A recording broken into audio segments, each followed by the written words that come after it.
There are two types of wives: the cool, calm, and collected ones who do not like stress in their homes. They choose peace at all times. And the other kind that we refer to as private investigators.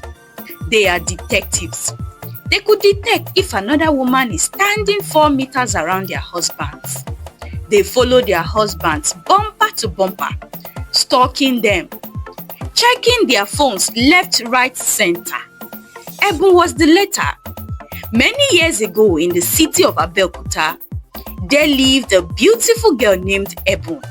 She was a fresh girl with fine smooth skin, beautiful coffee brown eyes that sparkled when she smiled, and a figure that made heads turn. And she had a soft heart like butter and mashed potatoes. Ebun was a hairdresser with a thriving salon business in Abeokuta. Her life was perfect as it were. She had a good business with good customers that adored her. She had a great family and friends, and above all, she had a man in her life that she loved deeply. But everything soon turned upside down when her boyfriend, Taiwo, who she had been dating for 8 long years, suddenly dumped her for another girl because she didn't have a university education. Ebun was devastated, but that was not the worst. Taiwo got married the very next weekend to his new woman. When Ebun found their wedding photos on Instagram, she literally went mad. To cut the long story short, Ebun fainted that day and was rushed to the hospital. After that experience, Ebun never remained the same. It was like a few screws in her head got loose and she couldn't fix it back. Her soft heart was now hardened with a truckload of insecurities and trust issues. She swore off men, vowing to never love or trust any man ever again. But as fate would have it, a few months later, a handsome and gentleman named Anthony walked right into her life. Ebun met Anthony when he accompanied his elder sister to a salon to get her hair done.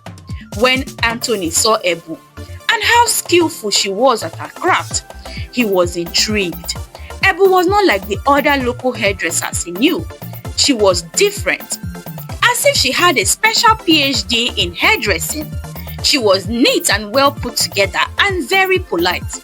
That day, they had just a brief conversation, but after that, Anthony kept coming around Ebun's salon every other day.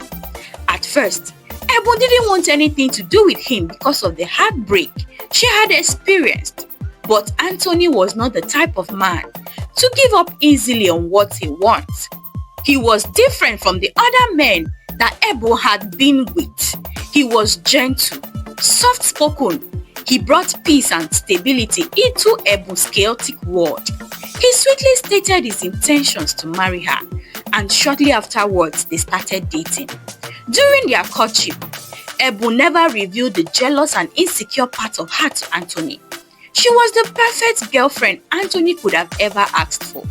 She was understanding and sweet, and before you know it, he put a ring on it. And in exactly 1 year after they met, they got married. The first few months of marriage was bliss for the couple. Everything was perfect, and they enjoyed their little bubble called marriage. But soon after, Ebun unleashed all her madness and insecurities she had bottled inside. The truth was that she didn't trust her husband Anthony. She was always scared that he was going to bring in another woman into their lives or cheat on her with a younger girl, just like Taiwo. So this time around, she decided to take matters into her hands. Once bitten, twice shy. The first thing Ebun did was to join a Facebook group that shared tips and tricks on how to catch a cheating husband. She had to be equipped to protect her man and marriage at all costs. Then Ebun got to work. Every night, Ebun would wait for her husband to fall asleep and then take his phone, use his finger to unlock the phone and start her night shift. While other women were cuddling with their husbands, Ebun was wide awake and alert, her eyes shining like that of a cat caught stealing fish, scrolling to her husband's phone, Searching for what exactly?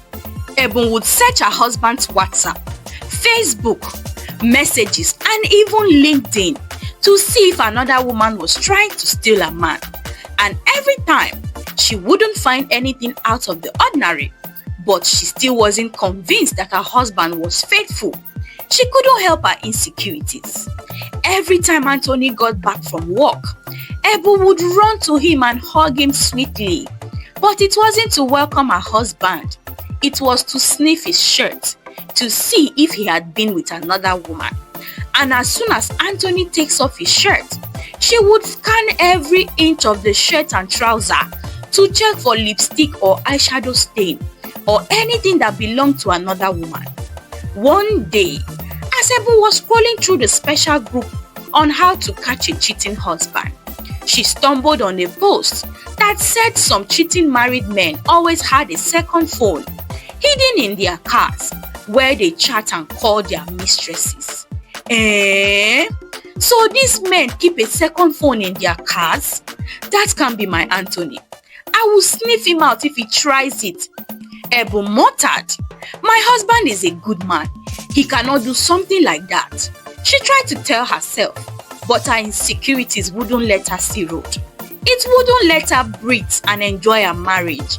That night, Ebun stayed awake like a village vigilante, guiding the transformer from being vandalized by thieves. Her mind kept going back to that post she saw on the cheating husband group. She tried to hold herself back, to convince herself to stay put and relax, but her body was itching her as if they poured devil beans all over her body. As soon as the clock hit 4 a.m., Ebun jumped off the bed, rushed to the kitchen to get a bucket of water and detergent to wash her husband's car, more like to investigate if there was really a hidden phone inside the car. That early morning, Ebun scattered the whole car.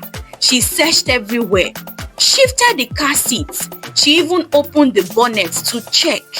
After hours of searching and searching, she found nothing. It was then she finally heaved a deep sigh of relief. And she laughed to herself. I know my husband is not like this man. My Anthony is a good man. Meanwhile, Anthony woke up from the bed that morning and he couldn't find Ebun anywhere. At first, he thought she was in the kitchen cooking. So he got up and went into the bathroom to shower and started dressing for work.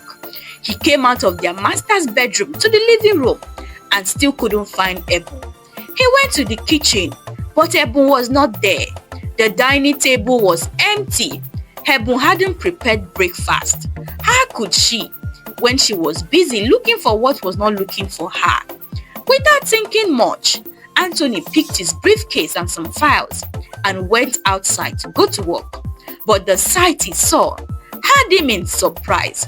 Ebun was washing his car, something she had never done before. What really shocked Anthony was how Ebun turned the car interior upside down. Ebun, what are you doing?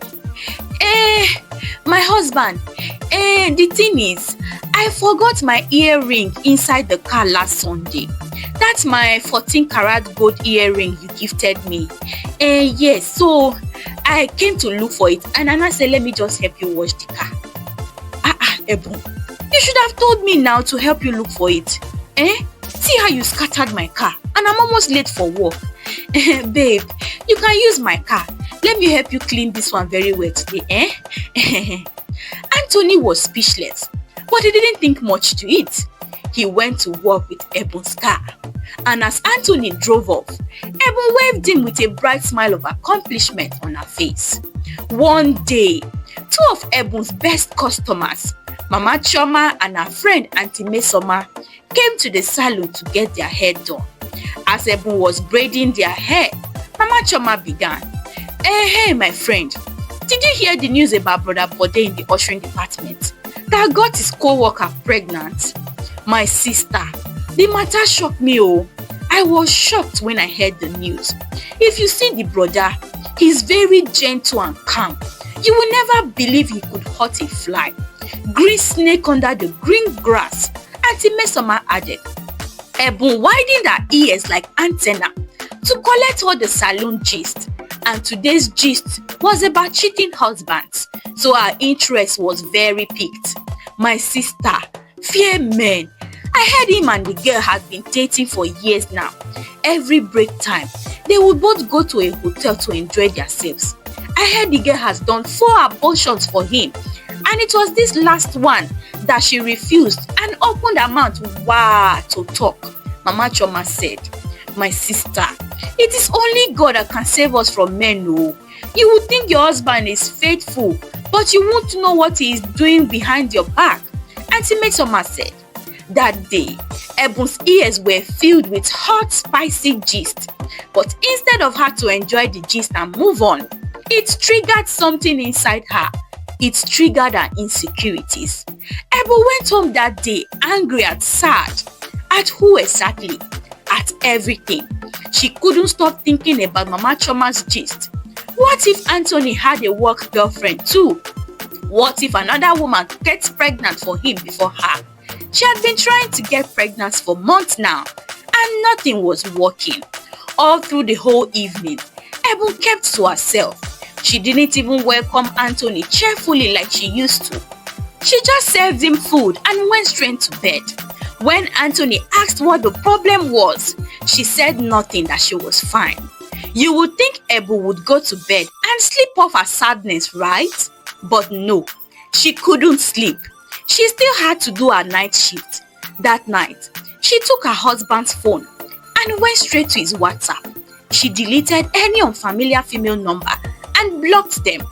That night, as she was scrolling through her husband's WhatsApp, her eyes landed on a particular name, Pretty Tasha. I said it, she muttered under her breath. Ebu hurriedly opened the chat, and what she saw shocked her to her bones. The chat from Pretty Tasha said, send me the money. Bam! I have caught him in the act. So this is the small girl he has been messing around with, Abi? Ebu clicked on Pretty Tasha's profile. She copied her number and she traced her to her Instagram account. When she saw Pretty Tasha's Instagram account pictures, her heart dropped to her stomach. The girl was fine, with flat stomach and standing breast. But that was not what drove Ebu mad. It was the expensive clothes and wigs Pretty Tasha wore in each of those photos. And when she did further investigation, she discovered that Tasha owned a luxury hair salon where she sold expensive human hair. So this is the small rat that is chopping my husband's money. Since I've been begging him to buy me bone straight, but he has been giving excuses upon excuses. But he has money to be sending to his Pretty Tasha to buy expensive clothes and wigs, Abi. I will show them Pepe. I, Ebu, will show them that nobody messes with me. That night, Ebu found Pretty Tasha's address on her bio, and she jotted everything down carefully, preparing to teach her husband's side chick a lesson. The next morning, Ebu didn't say anything to Anthony. She was calm and extra loving that morning. She prepared his favorite breakfast and even packed lunch for him. And as soon as Anthony drove off, Ebu swung into action. She went into their bedroom and wore a very strong jean trouser and t-shirt, and then finished the look with a pair of sneakers. She was going into the battlefield to fight the useless side chick who wants to destroy her home. That day, Ebu drove to Pretty Tasha's shop. When she got there, she pretended to be a customer and asked to see Pretty Tasha. Immediately, her eyes landed on Pretty Tasha. Ebu shouted, "Ole! Husband snatcher! So you are the Jezebel sent from hell to confuse my Anthony with your leke waist, Abi? You have failed. You think I wouldn't catch you? Ooh! Ole! Husband snatcher! Go and marry your own husband." Pretty Tasha was dumbfounded. She recognized Ebu to be Brother Anthony's wife, but she couldn't understand why she was in her shop accusing her of snatching her husband and embarrassing her in front of her staff and customers. Pretty Tasha tried to explain things to Ebu, that she was in fact misunderstanding things, But Ebun's voice was louder than a megaphone as she screamed and clapped her hand at pretty Tasha, calling her husband snatcher. It took two hefty men to bundle Ebun out of the shop that day, and before she left, she gave pretty Tasha a strong message. She knocked off the hairs displayed on the mannequins in the shop, leaving a trail of mess behind her. Ebun returned home with a grin of satisfaction on her face. That evening, she prepared her husband's favorite food, wore a very seductive gown that made a bold statement. She made sure to spray plenty perfume to choke her enemies, and she sat on the couch with a glass of celebratory wine on her hand as she waited for Anthony to return home from work. Later that evening, Anthony returned home from work holding a shopping bag with anger on his face. He stormed towards Ebun in the living room. "Ebun, what nonsense have you done? What has come over you, this woman? Why did you go to Natasha's shop to disgrace yourself?" Hold it right there. So your side chick told you I taught her a bitter lesson, Abi? She told you to come and beat me, Abi? I'm ready for the both of you. Anthony stood there, mouth open, in shock. "You can't talk again? Cats got your tongue? You think you were smart, but I'm smarter than you. You think I wouldn't find out about your little affair with pretty Tasha, Abi? I caught you red-handed, Anthony." Anthony heaved a deep sigh of frustration and began in a low voice. "Ebun, I don't know what you thought, but Natasha is not my side chick. She's Dayo's younger sister. Dayo, my best friend. She was even at our wedding. Why would you think I'm cheating on you with her? But I saw her message. She said you should send her money. What business are you people doing together, Anthony?" "Ebun, here, I bought the bone straight you asked for from her. She sells hair, so I decided to patronize her and surprise you. That message was her asking me to send money for the wig, Ebun. Now you have gone to embarrass me and yourself in front of the small girl. You have changed though. Ebun, you were not like this when I married you." It was like cold water was heaped on Ebun. She was shocked at the revelation. My husband, I thought..." "You thought what, Ebun? Don't use your hand to scatter your home," Anthony said as he walked out on her. That night, Anthony didn't eat dinner. He just went straight to bed as he was too angry at his wife.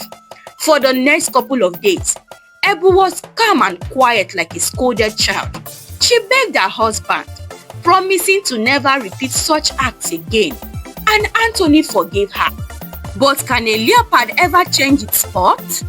A few months later, Anthony got a promotion at work and was delegated more tasks at work.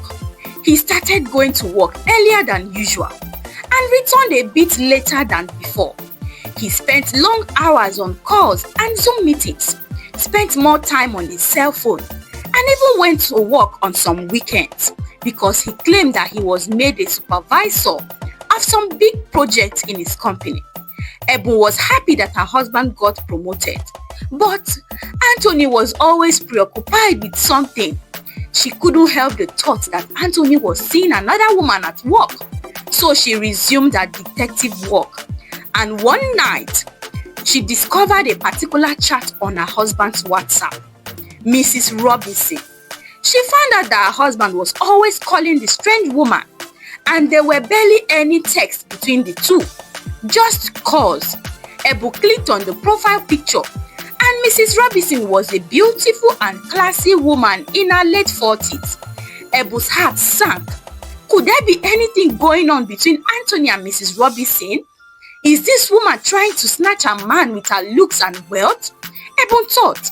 That night, she couldn't sleep. She needed answers to the questions bothering her, and there was only one way to find out.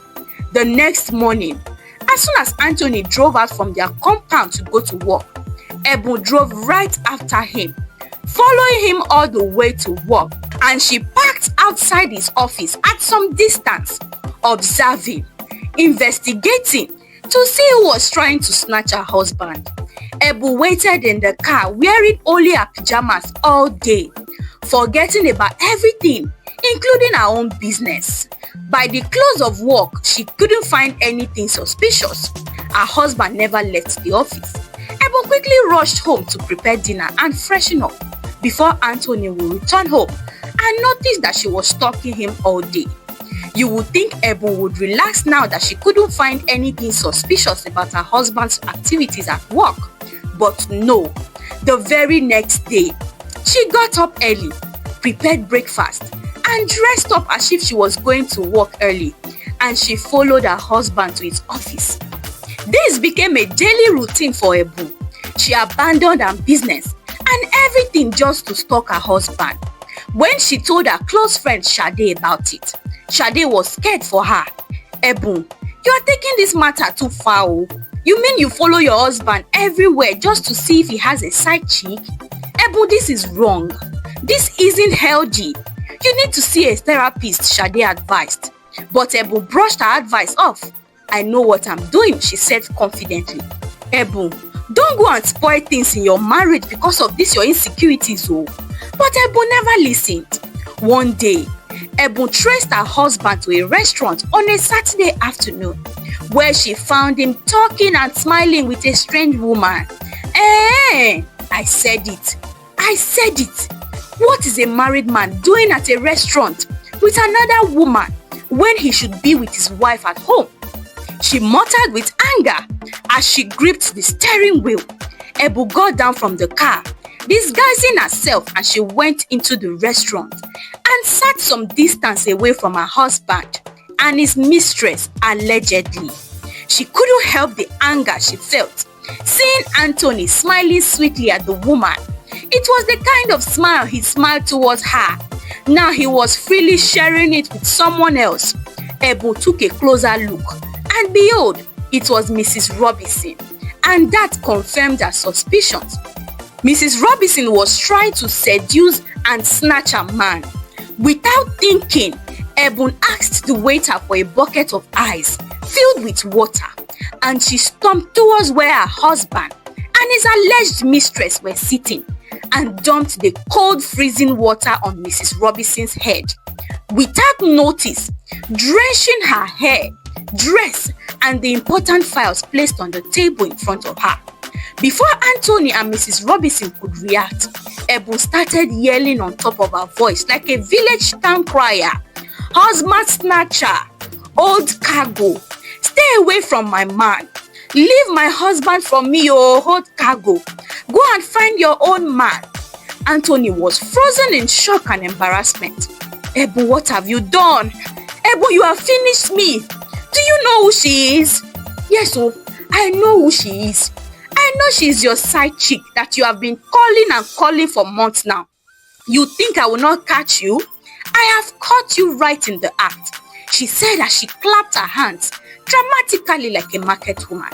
Anthony's face was covered in shame and embarrassment. Mrs. Robinson just sat there in her seat, her entire outfit soaked from head to toe. She couldn't say any words as she was frozen in shock too. After minutes of silence, she began. Anthony, what is the meaning of this embarrassment? Did you bring your wife here to insult and embarrass me? Anthony fell to his knees, shaking in terror. I'm sorry, ma. This is a very big misunderstanding. Anthony tried to explain. Misunderstanding? Your wife just called me a husband snatcher and poured a bucket of ice all over me. And you call this a misunderstanding? I thought you had great potentials in you for this business, but I can see I was wrong about you. If you cannot coordinate your home, then how can you supervise this multi-billion naira contract? I'm really disappointed, Anthony, and you will hear from HR on Monday morning, Mrs. Robinson said with anger as she stormed out. Please ma, Anthony tried to beg. Meanwhile, Ebu stood there in shock when it finally dawned on her that Mrs. Robinson was her husband's boss at the office.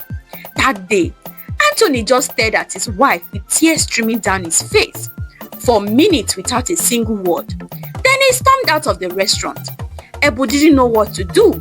She was in big trouble.